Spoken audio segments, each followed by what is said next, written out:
Hello friends, welcome back to my YouTube channel Salesforce AI Champions. Today we'll be going to talk about stage resources in Salesforce Flow. So this is a Flow series. So I have already uploaded more than 50 plus tutorials on flows. You can check it out in my channel, the Flow playlist. So you'll find lots of tutorial on Flow. So I generally upload tutorials on Omni Studio, Data Cloud, Agentforce. There are a lot of more than 100 plus tutorials on Omni Studio, more than 50 plus tutorials on Agentforce, then Salesforce out of the box configurations you can follow into my play channel, right? So before get started, please do like, share, subscribe my YouTube channel, and also please consider to take membership into my channel. That will motivate me to create more tutorials for you. So stage resources in Salesforce Flow Builder. So it is a variable, obviously. So it will allow us to sequentially groups user progress through a screen flows using the milestones, right? Instead of tracking every single screen individually, we can use these stages to represent overall phases. Like for example, the customer details. Then we can take like product configurations detail, then payment informations to give the users a clear visual map of where they are in the lengthy process. For example, if I just open one of the record, for example, let me just open one opportunity record. So this kind of interface we'll find in that screen flow using the stage resource, right? Stage variable. So let me just open one opportunity record. So you can see this path, right? So this is a process progress indicator, right? So for example, these are the different opportunity stages. For example, prospecting, qualification, needs analysis. So using, so this is a sales process in which we defined, right, in the opportunity record page. So this is used to identify in at which stage the opportunity is currently resides, right? So same like that, we'll going to implement the stage for the screen flow. For example, if the screen flow having lot of steps, for example, lot of screens, like more than 10 screens, then it is very complex to identify for which step the user is referring, right? So that is why where the user is there, right? So that is why we need the stages to specify where the user resides in the currently in the lengthy process of the screen flow. So before get started, let's just create the screen flow, right? So I'll just click on this new flow button to create a new screen flow. And in here, let me just select screen automations, and under screen automation, I'll just type as screen flow, right? So now let me just create the stage resource first. So in the new resource, so on clicking on this toolbox, we can just create new resource. So on the new resource, in the resource type, we can see different resources, like for example, variable, constant, formulas. So in here at the bottom bottom, we can see this stage, right? Stage. So the description is like identify different phases in the flow to track user progress, right? So this is how we can choose the resource type. So another thing, we can just configure that I'll be going to discuss in some time, like to let users track what the stage they are in. Set up a progress indicator, right? To set up a progress indicator on flow canvas, click on the gear icon to open flow version properties, then select the show a progress indicator on screen elements, right? So that I'll be going to discuss in some time. So before that, let me just create a stage resource first. So I have already selected the resource type as stage, and I'll just provide the stage label as stage 1. Let me just create only one variable first, only one resource or variable first. And order, so it is best practice to provide order in like there should be some padding. For example, if I just provide the order as 5, there should be, so in here we can see the help text already there, like assign an order to the stage that's unique from other stages in the flow. To make it easier to insert stages later, leave gaps between the numbers, for example 5, 10, 15. So if I, for example, I am just creating the first stage 1 resource, right? That is why I provided the label as stage 1. Now I have provided the order as 5, right? So in the next, when I'll be going to create a next stage 2 resource, then I'll be providing the order as 10, because in within which if we want to add more stages, then we want simply add like stage 6 that is already available, right? But if I just provide the order as 1 2 3, something like that, for creating whenever we are creating the stages, then there is no gaps within it. If further there will be new stages being added within those, so that will be very difficult. That is why we need to update the order for each stage resources at that time. But if we provide the order specifically and we can add this padding, right, 5 10 15, the padding of 5, then we can simply add those extra stages that is being add will be added in the future scope, right? So this is a best practice that's just I discussed. So we can provide the order as 1 2 also, right? So for the time being, I'll just provide the order as 5, right? So let me just discuss the active by default. So active by default is nothing but it is a checkbox already. So this is a checkbox.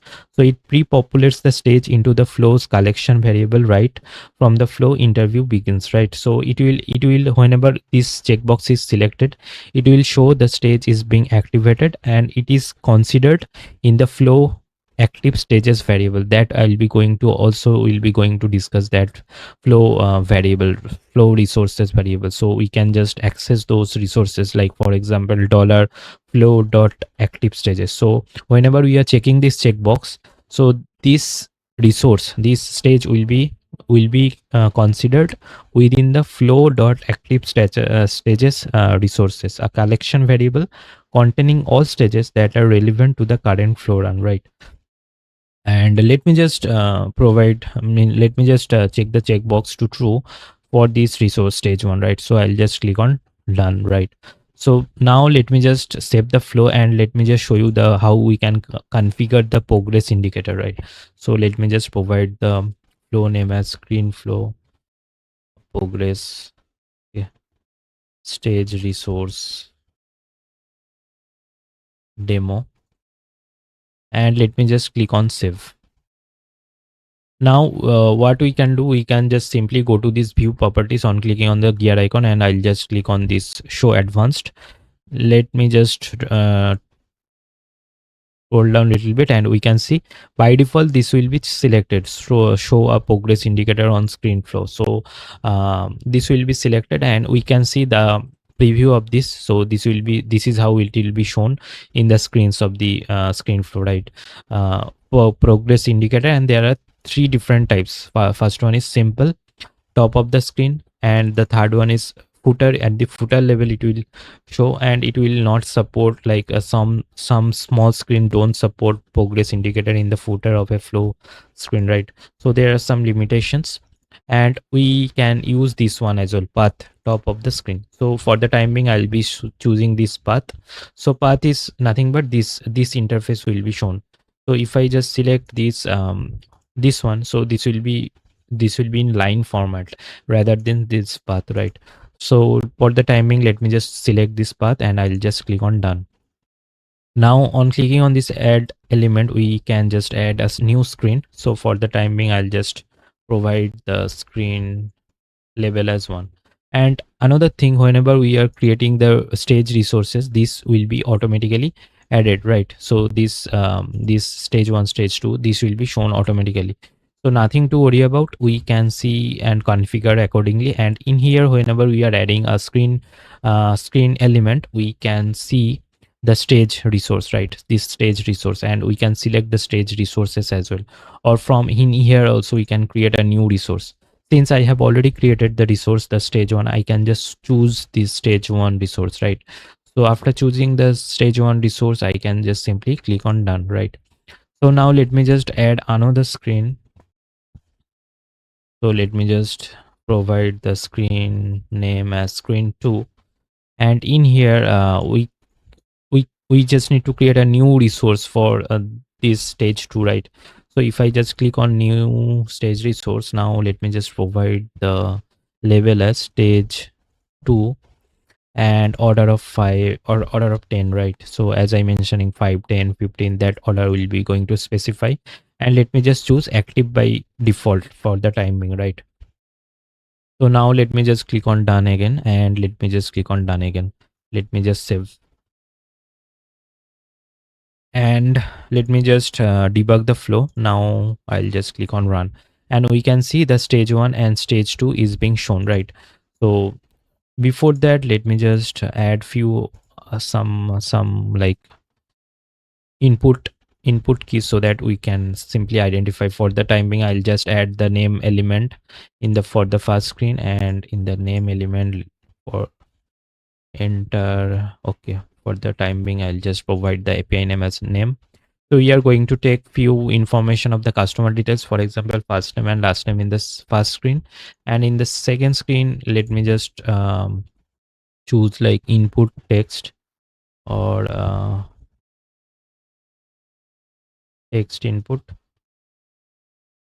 We are going to take a simple input from the user like product details, and let me just click on done.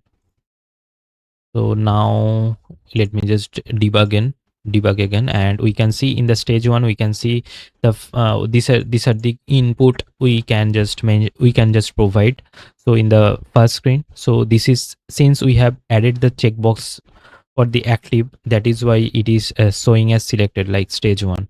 Now if I just click on next, we can see the stage 2 is being shown as activated, and the product details also we can provide, right?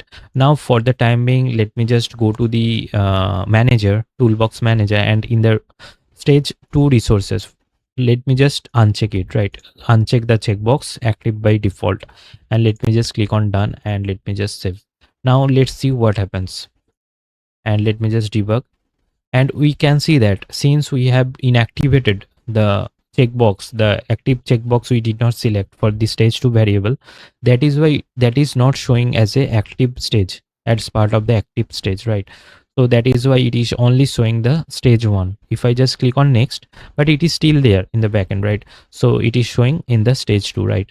So this is how it works. So whenever we want to specify the stage variables, we can just make it active by default so that it can be shown in the path level, right?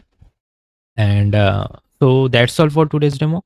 We'll be going to talk about, and I'll be going to upload the second tutorials on the stage resources, some of the advanced tutorials using how we can get those like active stages. For example, let me just show you something. Let me just use a display text element. For the time being, let me just provide the display text test, and in the insert resource, now let me just search for run flow interview, right? So in the run flow interview, we can see these active stages, right? So these are the out of the box collection variables available. Then current stage, what is the current stage? So let me just select this current stage first. So let me just select the current stage, and now let me just put the another variable flow, then active stages. Then let me just add these text active stages, and let's see what is print. Let me just click on done, and let me just click on save. So as I mentioning, like active by default, so this is the checkbox.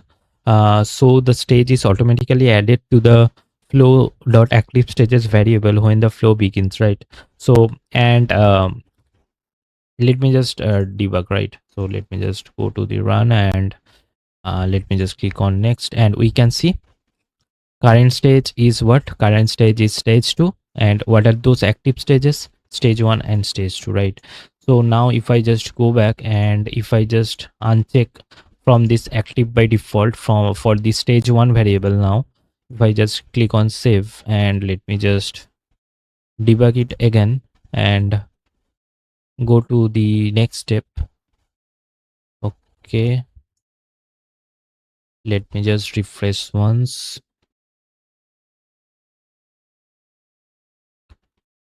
So stage 1 is inactive by default, and let me just go to the debug, and okay, stage 2 and stage 1, right?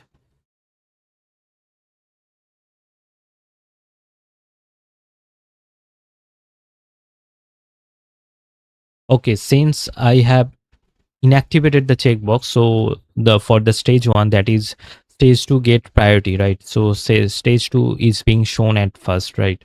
So that is how it works. Let me just vice versa it. So let me just check this one, let me just uncheck this one, and let's see what happens.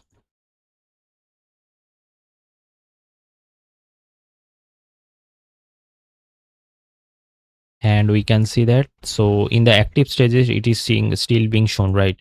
Stage 1 and stage 2, right? So this is being getting print in the active stages. So for these tutorials I'll be adding more another second part of the tutorial, so please stay tuned. And so today we have talked about like how to create the stage resources in Salesforce flows and how we can configure the progress indicator, right?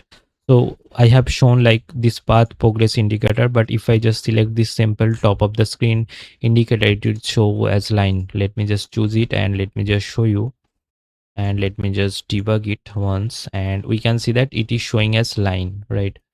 So it is, the stage 2 is not showing since I deactivated this one. Let me just,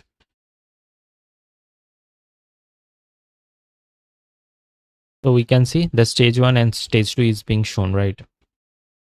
And this is how the we can configure the user interface for the progress indicator. For the timing we can just select this path. So this is more user so this is more attractive than those lines, right?